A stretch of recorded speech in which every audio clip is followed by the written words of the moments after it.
بیٹی کا رشتہ غیر مسلک میں کروانا، سارے مسئلے خود ہی لوگ شادیوں کے بارے میں پوچھ رہے ہیں۔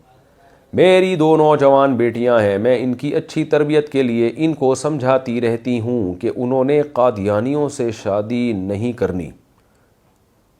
اچھا، اسی طرح روافض میں شادی نہیں کرنی۔ میں سوچتی ہوں کہ کیا کچھ اور بھی ایسے لوگ یا گروپ ہیں جن کے بارے میں مجھے انہیں سمجھا دینا چاہیے کہ ان سے شادی نہیں کرنی، جبکہ ہم لوگ حنفی اور سنی مسلم ہیں، اس بارے میں رہنمائی فرمائیں۔ فوزیہ صاحبہ لندن سے۔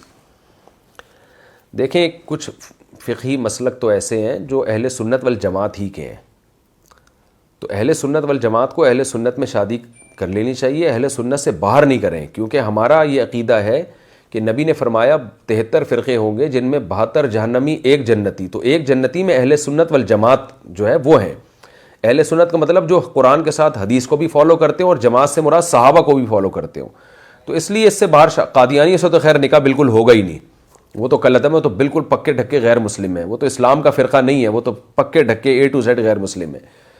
تو باقیوں میں اختلاف ہے، کوئی کہتا ہے مسلم ہے، کوئی غیر مسلم ہے، پھر ان فرقوں میں کچھ غیر مسلم ہوتے ہیں، کچھ مسلم ہوتے ہیں جو بہت متشدد ہوتے ہیں، وہ غیر مسلم، جو معتدل ہوتے ہیں ان کو غیر مسلم احتیاطاً نہیں کہا جاتا۔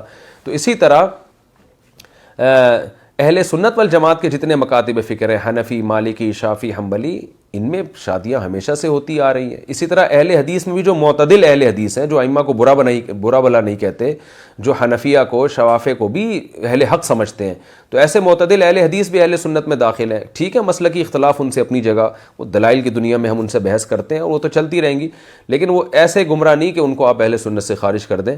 تو اہل حدیث میں بھی نکاح اگر معتدل ہیں تو کرنا جائز ہے، جیسے کہ وہ لوگ بھی کرتے ہیں، حنفیوں سے نکاح ہوتا ہے ان کا، ایک دوسرے کے پیچھے نمازیں پڑھی جاتی ہیں۔ تو اسی طرح بریلوی حضرات میں بھی جو معتدل ہیں، جو نبی صلی اللہ علیہ وسلم کو ہر جگہ حاضر ناظر، مشکل کشا، یعنی بالکل اللہ نبی کا فرق ہی بعض لوگوں نے مٹا دیا ہے، تو ان بریلویوں میں بھی نکاح پھر جائز نہیں ہے، جو بہت زیادہ اعتدال سے غلو اختیار کیے، لیکن ان کے جو سنجیدہ علماء ہیں وہ ایسا غلو نہیں کرتے، تو ان میں نکاح جائز ہوگا۔ اسی طرح دیوبندیوں میں بھی بعض لوگوں میں بڑا غلو ہے۔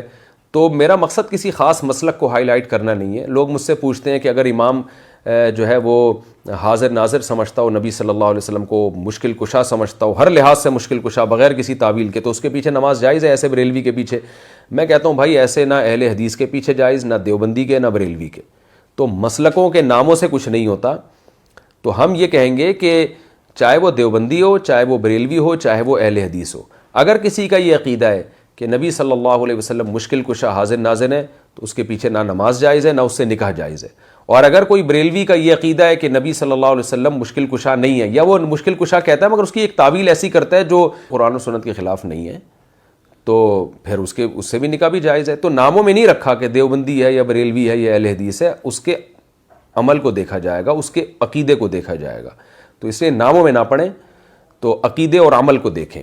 تو کوئی بھی عقیدہ توحید کا عقیدہ رکھتا ہے اور عمل کے لحاظ سے قرآن و سنت کو فالو کرتا ہے، اس سے نکاح بھی جائز ہے، اس کے پیچھے نماز بھی جائز ہے۔